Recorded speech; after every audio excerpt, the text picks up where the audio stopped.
Thank you, Deputy Speaker. The debate over the Closing Loopholes Bill is a further reminder that industrial relations is one of the great fissures in Australian politics. IR is a policy space which resembles nothing more than a decades-long trench war, where each side invests huge amounts of time, energy, money, contesting the same ground each generation. Yet we are all broadly on the same page when it comes to the outcomes we're seeking for this country. We all want to build on the prosperity that Australians currently enjoy and ensure that the next generation enjoy a quality of life which is equal to our own and preferably better. And we broadly agree on what is needed to get there. We need competitive markets to drive down costs and drive up quality of goods and services which we consume. We need competitive and productive labour markets to drive up the wages Australians receive for their work. And we need education, healthcare and social security systems to ensure that Australians are able to make the most of their lives. And of course, we need an effective government to make this all work. The problem we face, and the reason that our quality of life is not growing as it once was, is that we have failed to nurture the drivers of a better life. Product markets are too concentrated and not as competitive as they could be. Labour markets are not delivering the productivity growth needed to drive up wages. And our education, health and social security systems are not delivering for students, for patients or for those who rely on essential public services. This is the problem we should be considering for every bill that comes through Parliament. Now, this is an important issue at all times. How do we continue to build on the prosperity of this country? But this is also an urgent consideration for this Parliament. The OECD released just last week that Australia has recorded the biggest income decline in the developed world in the last year. If that doesn't give this Parliament pause to thought about how every single piece of our legislation that we put through contributes to overall living standards for all Australians, then I'm not sure what will. We should be asking whether this bill and any other bill is making a constructive contribution to delivering a better quality of life to Australians, both now and in the future. And this is the frame through which I looked at this industrial relations bill. Will it help to deliver a better quality of life? Will it improve labour market outcomes so that workers are better off in the short term as well as, and most importantly, in the long term? And I think that is really important, a distinction to raise, because there can be shifts in the short term. We can look at the pie and divide it up differently between workers and capital, workers and company profits. That is an option, and that is an option in policy. But the bigger question, the ultimate driver of the wages of people in this country, which I think this bill is ultimately about, is actually about the long term. And as the Productivity Commission and many others have demonstrated, real growth in wages long-term is dependent on productivity, and that is what we need to drive through this and many other pieces of legislation. So first, we have to consider what would drive productivity, particularly from an IR point of view. And thankfully, the Productivity Commission has repeatedly considered this question, and its findings are abundantly clear. Volume 7 of the Advancing Prosperity report spelled out what is needed. It argued we need greater cooperation between employers and employees, more flexibility and efficiency in the award system, and more focus on the mutual benefits and productivity gains in enterprise bargaining within a broader ethical framework of workplace fairness. It also made the point, which I think is well understood outside this Parliament, but often forgotten inside, that both employers and employees have strong incentives to realise productivity gains. Employers benefit because more productive employees deliver more value and more profit for the business, and employees benefit because labour productivity is closely tied to real wages. So the rewards from cooperation, flexibility, efficiency and productivity ultimately flow into workers in the form of higher wages and a better quality of life. So the question before us on this bill is whether this bill makes changes that are needed and whether it will drive better productivity and ultimately wages for individuals. I think I would like to also make the point that we should also be consideration. IR also should consideration workers' protections and worker fairness. And I think there are probably the merits of this bill are where there are some supports for worker protection and worker fairness. But I also want to make the point is that when you look at worker protections, worker fairness, how you drive all those pieces, you must look at also this broader piece on productivity. Because you can, close every last loophole that anybody, any business might try and exploit. And, I take the principle of trying to close, loopholes that, in where bad actors are exploiting them. But there is a cost.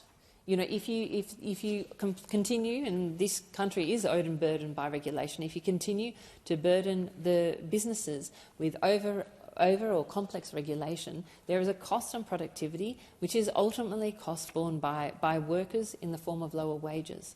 And so every question, every legitimate push for worker protection has to also consider what are the burdens put on the business, and is that an appropriate cost? And I think in many cases in the relation to this bill, it is not. So what I'd like to do is now talk to some of the key points of the bill. And let's start with casual workers, because I think my real concern that the changes in this bill will create considerable legal uncertainty for businesses. So the uncertainty that it will start to create is whether a person that has been engaged is a casual worker, and which may change over time, even without the discussion or even the direct involvement of the employer or the employee, and will also create uncertainty at the point of employment. Quite subjective factors will determine the classification of an employee, and it is conceivable that some casual employees will be later found to be permanent employees by Fair Work, even if this is in contrary to what the casual employee actually wants, and then the employer may be liable for penalties. So this is a situation, because of the changes to definition of casual employees, moving away from the contract defining whether a person is a casual to a long list of potential factors to determine, means that a person who would like to be a casual may find that, perhaps through a union or others, they're found not to be a casual, and therefore they cannot continue to be a casual, even if that is actually what they are seeking. And I think that is both uncertainty for the business, but it is also a poor outcome for the employee. And I think the inevitable conclusion of this uncertainty is that businesses will shy away from engaging and retaining casual staff. It may be that the government's intention is to do this because it believes that permanent employment is preferable, because it contains or conveys certain benefits and security to the employee. But we should also acknowledge that there are trade-offs here. One of the trade-offs is flexibility, which is obviously largely valued by a large number of employers and employees, and undoubtedly yields productivity outcomes that directly benefit both parties. Another trade-off is that not all casual work will be readily converted to permanent work. By reducing the illegal availability of casual work, some jobs will become permanent, but others will simply cease to exist. E61 demonstrated that in previous situations where there was a reduction in flexibility of work, companies, in some of their choices, decided to invest more in capital than they did in labour. They substituted out of having workers and into, for example, the automation that you now see in supermarkets. This is a real choice for companies, and this is a choice that I think will be increasingly made with a push to reduce the flexibility in the workplace. I think this is clearly to the detriment of both parties, particularly because casual employment is often the place that people first enter the workplace, either as young people first on their first job, if they are returning to work, or if they are trying to balance caring responsibilities. That is where casual work is often really, really valued by employees. And if we reduce the opportunities for casual work, we actually are going to have the unintended consequence of stopping some of the most vulnerable people in Australia being able to access the jobs that give them a really important start in their careers. I'm also concerned about the sort of complexity, and I talked earlier about complexity, about the additional pathways to transforming from a casual employee to a permanent employee. I thoroughly support that casual employees should have the right, in the appropriate circumstances, to move to permanent employees. And I've run businesses where we've done that and done that extremely proudly. And I'm very proud to have done that. But to have multiple ways that can be done, and to do that after 6 months when many businesses in this country are seasonal and have a much stronger seasonal summer trade than they do have a winter trade, is problematic. And I think that we should make it simpler for the employees and the employer to be able to convert to casuals and not provide additional layers, but work out how to provide one pathway from casual to a permanent employee that meets all the requirements and is done after 12 months. I'm also concerned about the labour hire provisions. And now I again would say that to many of the Labor Party who have spoken on this bill, there are bad actors and there are legitimate concerns about labour hire. But with such a broad-ranging bill and with such broad powers, the concern is that moving beyond the aviation and mining sector, which I think it feels very much that these provisions are aimed at, that is going to regulate the entire workplace to deal with two sectors. Again, this provides uncertainty and also burden on the rest of the economy at a time where I honestly don't believe that we should be providing those sort of concerns and burdens on the economy. And I think it will also create substantial legal uncertainty. And when you have legal uncertainty, business don't invest, and that is extremely problematic. Again, we look at the gig economy changes. And again, I applaud the government for bringing the gig economy to the Parliament and saying we should have minimum standards. I thoroughly agree. We should have minimum standards for gig economy workers because I think those protections are appropriate.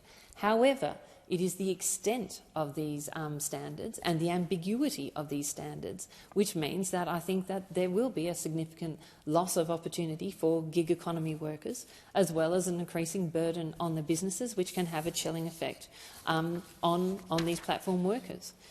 Now, one of the aspects of the gig economy work, which I think is also concerning, is the amount of uncertainty, which is basically tied up into what the Fair Work Commission will do, because so much of this bill is effectively a referral to the Fair Work Commission.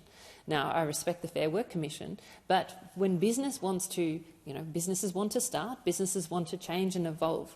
The focus of constantly having to go back to the Fair Work Commission, if you're trying to start a business or change a business, does create uncertainty and does stop innovation, which is so critical to the Australian economy going forwards.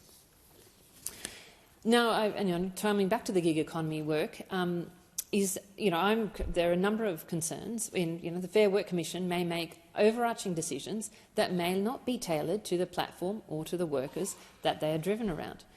Some orders may even apply to platforms who have not participated in the standard-setting process. And my concern is, when we come back to the beginning, productivity gains are when employers and workers come together and say, how can we work more productively together? And if they're not part, and I'm again concerned how these sorts of work will drive that productivity gains. And at the same time, I'm concerned that the digital platforms can essentially buy their way out of labour market regulation by cutting a deal with the union, even if their workplace is not unionised. And allowing individuals or organisations to avoid their legal obligations by contracting with a third party, I think, is a dangerous precedent to set. Finally, I'd like to make a broader point on the legislation, which is that a lot of this legislation comes down to regulation and ministerial powers that the minister will have. Now, again, ministerial powers are a dangerous way, I think, to the extent that there are in this bill, to drive, I think, the labour market regulation. Businesses want certainty and clarity, and that enables them to make investment decisions. As I said, there are many. My concern with this bill has been outlined this week, I think, by many others, which is that there are some measures in this bill, however, that should go ahead straight away, and things like ensuring that redundancy for small businesses is not exploited by large businesses downsizing. The Senate has already sent a number of bills to this House that could be passed straight away and will make a difference to workers' lives and protections.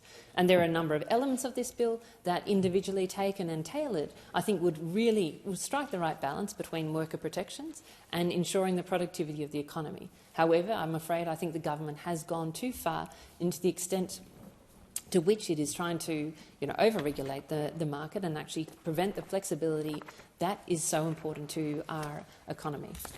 So thank you very much, and I won't, at this stage, be supporting this bill without amendment.